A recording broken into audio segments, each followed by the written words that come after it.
Hey, in this video, I will show you how to fix the MyHeritage app login error that happens in 2021 on some iPhones and on some Android device. I'll show you something that will help you regardless of your device. So if you appreciate me making a video just like this, please give me a like for the YouTube algorithm. It really helps me out. Subscribe if you are new. And hey, if you have any issues whatsoever, let me know in the comment section down below. And by the way, comment down below which country are you watching this video from. I'm really curious to know. I want to show you that MyHeritage app works for me.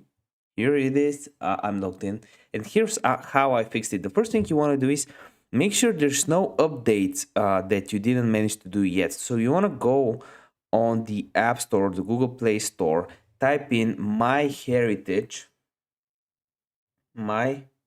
and you want to make sure there's no update option. There's just an open option. This is very important. If there's an update, chances are the servers won't connect you to the older version of the MyHeritage app. Another thing you can do is go over to your settings.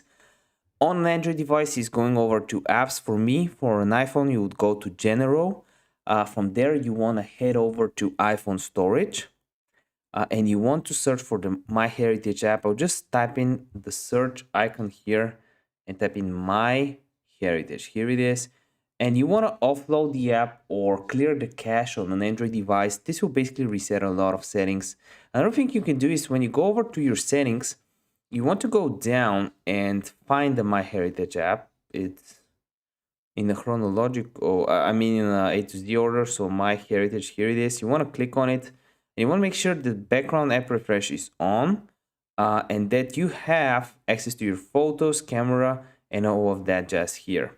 Another thing that you want to do is make sure that you are connected to the Wi-Fi or you have mobile data on, cellular data, because sometimes you can even have connection problems or network problems without even realizing it.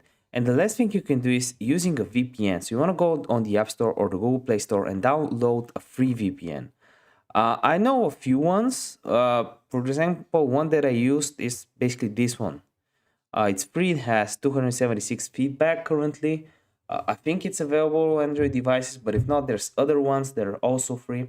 If this video helped you out, give me a like. I want to see you in the next one. Bye.